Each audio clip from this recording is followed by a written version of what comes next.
नमस्ते दोस्तों क्या आप घर के सारे खर्च निकालने के बाद 5,000 रुपए महीने बचा लेते हैं तो आपको इन्वेस्टमेंट के बारे में जरूर सोचना चाहिए, क्योंकि निवेश वो पावरफुल हथियार है जो आने वाले समय में आपकी लाइफ को काफी आसान बना देता है। लेकिन दिक्कत तब आती है जब बच्चे बड़े हो जाते हैं और उनकी हायर एजुकेशन के लिए मोटी रकम की जरूरत पड़ती है, तब हमारे पास पैसे नहीं होते हैं। तो ऐसी स्थिति क्यों लानी है? आज हम कमा रहे हैं तो निवेश के बारे में क्यों ना सोचें, क्योंकि निवेश का उठाया गया छोटा कदम आपके फ्यूचर को सिक्योर करता है। वैसे तो दोस्तों निवेश करने के कई रास्ते हो सकते हैं, लेकिन मेनली हम यहाँ पर म्यूचुअल फंड की बात करेंगे। यहाँ पर हम मान के चलते हैं आप लॉन्ग टर्म में वेल्थ क्रिएट करना चाहते हैं। दोस्तों आज हम जिस म्यूचुअल फंड की बात कर रहे हैं वह HDFC का है, जिसका नाम HDFC mid cap fund direct plan growth है। दोस्तों पता है आपको,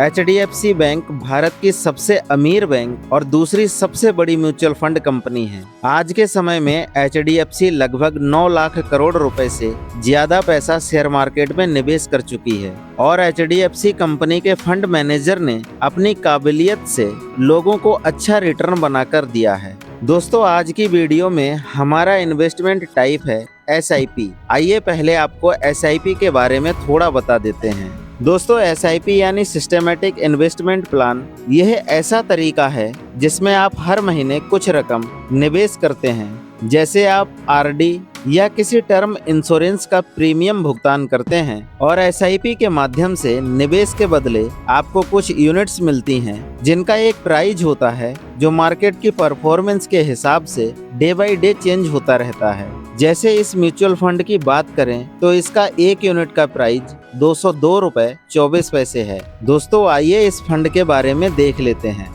इस फंड में लोगों ने 94,256 करोड़ रुपए का निवेश ऑलरेडी कर दिया है। दोस्तों इसे AUM यानी फंड साइज कहते हैं। फंड साइज का बड़ा होना इन्वेस्टर्स के भरोसे को दिखाता है। इस निवेश के बदले इन्वेस्टर्स को इस फंड ने कुछ इस तरह के रिटर्न्स दिए हैं। इस फंड ने पिछले एक साल में 6.56% का रिटर्न दिया है और पिछले 3 साल में 23.10% का रिटर्न दिया है और पिछले 5 साल में 20.49% का रिटर्न दिया है और ऑल टाइम इसका रिटर्न 19.63% का रहा है। दोस्तों इसी रिटर्न्स को बेस मानकर आगे कैलकुलेट करेंगे, लेकिन ध्यान रखना यह वीडियो केवल एजुकेशनल पर्पज के लिए बनाया जा रहा है, इसे निवेश की सलाह ना माने। दोस्तों इस फंड में SIP के माध्यम से निवेश करने के लिए आपको मिनिमम 100 रुपए की जरूरत पड़ती है। मैक्सिमम आप जितना चाहें उतना कर सकते हैं और लमसम के माध्यम से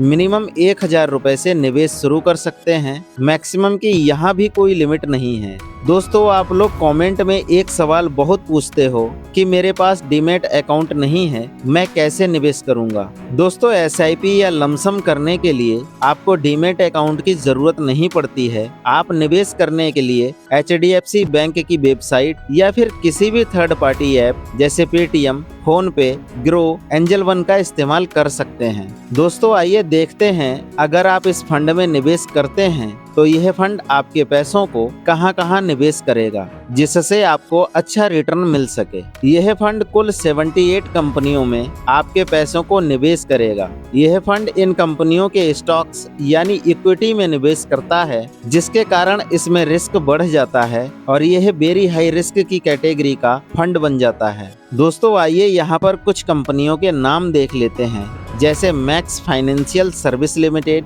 the federal bank limited, AU small finance bank limited, Indian bank, Balkrishna industries limited etcetera. दोस्तों इन कंपनियों से रिलेटेड कौन कौन से टॉप सेक्टर हैं, आइए उन पर भी एक नजर डालते हैं। दोस्तों यह फंड फाइनेंस सेक्टर में 30.43% का निवेश करता है और हेल्थ केयर सेक्टर में 14.43% का निवेश करता है और कंज्यूमर डिस्क्रिशनरी में 13.64% का निवेश करता है और टेक्नोलॉजी में 10.69% का निवेश करता है। बाकी आप नीचे देख सकते हो और किन किन सेक्टर में निवेश करता है। दोस्तों, निवेश करने के लिए इतना ही देखना पर्याप्त नहीं होता है, और भी बहुत कुछ होता है। आइए उसे भी देख लेते हैं। दोस्तों, इस फंड का अल्फा रेशियो 3.85 है, जो इंडिकेट करता है इस फंड ने अपने बेंचमार्क को बीट करके उससे भी 3.85% का ज्यादा रिटर्न दिया है। और इस फंड का बीटा रेशियो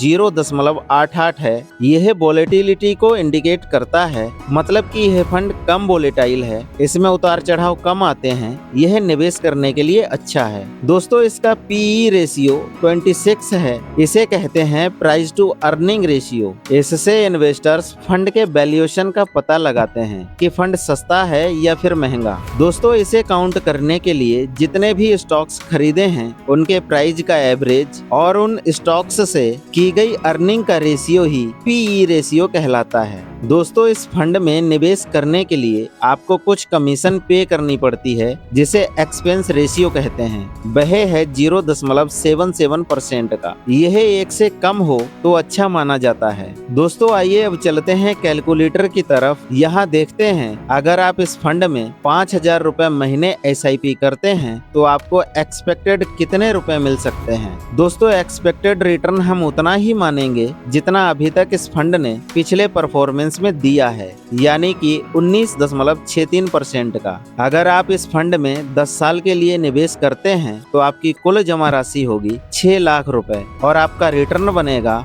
12,66,554 रुपए और फाइनल पैसे की वैल्यू होगी 18,66,554 रुपए। और अगर आप इस फंड में 20 साल के लिए SIP करते हैं तो आपकी कुल जमा राशि होगी 12 लाख रुपए और आपका रिटर्न बनेगा 1,37,48,216 रुपए और फाइनल पैसे की वैल्यू होगी 1,49,48,216 रुपए। और अगर आप 30 साल के लिए निवेश करते हैं तो आपकी कुल जमा राशि होगी 18 लाख रुपए और आपका रिटर्न बनेगा 10,48,00,000 रुपए और फाइनल पैसे की वैल्यू होगी 10,66,00,000 रुपए। तो देखा दोस्तों, पहला 1 करोड़ बनाने में 20 साल का समय लगा और अगला 9 करोड़ बनाने में मात्र 10 साल लगे। यही होती है पावर ऑफ कंपाउंडिंग। दोस्तों, पता है आपको, कंपाउंडिंग का सुपर पावर मोड लगभग 15 साल बाद एक्टिव होता है। फिर फाइनेंशियली फ्री होने की मंजिल ज्यादा दूर नहीं होती। बस आपको कंटिन्यूटी के साथ इन्वेस्ट करते जाना है, लेकिन साथ में फंड की परफॉर्मेंस को भी चेक करते रहना है,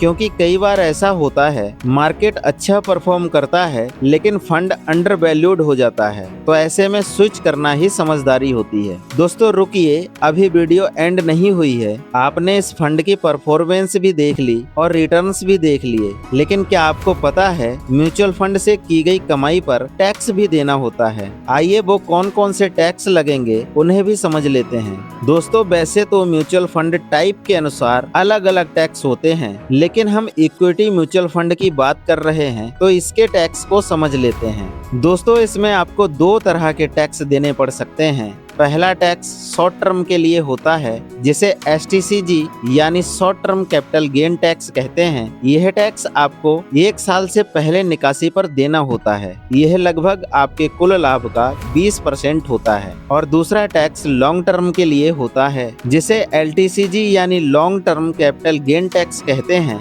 यह टैक्स आपको 1 साल बाद की निकासी पर देना पड़ता है। यह आपके कुल लाभ का 12.5% होता है। दोस्तों, यहाँ पर 1,25,000 तक की इनकम टैक्स फ्री होती है। दोस्तों, अभी आप कमेंट में मेरे एक सवाल का जवाब देना। अभी आप कितने रुपए की SIP करते हैं और किस फंड में कर रहे हैं? फंड का नाम जरूर बताना। बाकी दोस्तों, अगर आपको इस वीडियो से कुछ वैल्यू सीखने को मिली हो तो हम उम्मीद करते हैं आप इस वीडियो को लाइक कर देंगे और अपने दोस्तों के साथ शेयर कर देंगे और चैनल को भी सब्सक्राइब कर लेंगे। दोस्तों, एक छोटा सा disclaimer, mutual fund market risk के साथ आते हैं, इसलिए रिस्की होते हैं, तो सोच समझकर निवेश करें। इस वीडियो में निवेश करने की सलाह नहीं दी जाती है। यह वीडियो केवल एजुकेशनल पर्पज के लिए बनाया गया था। Thanks for watching.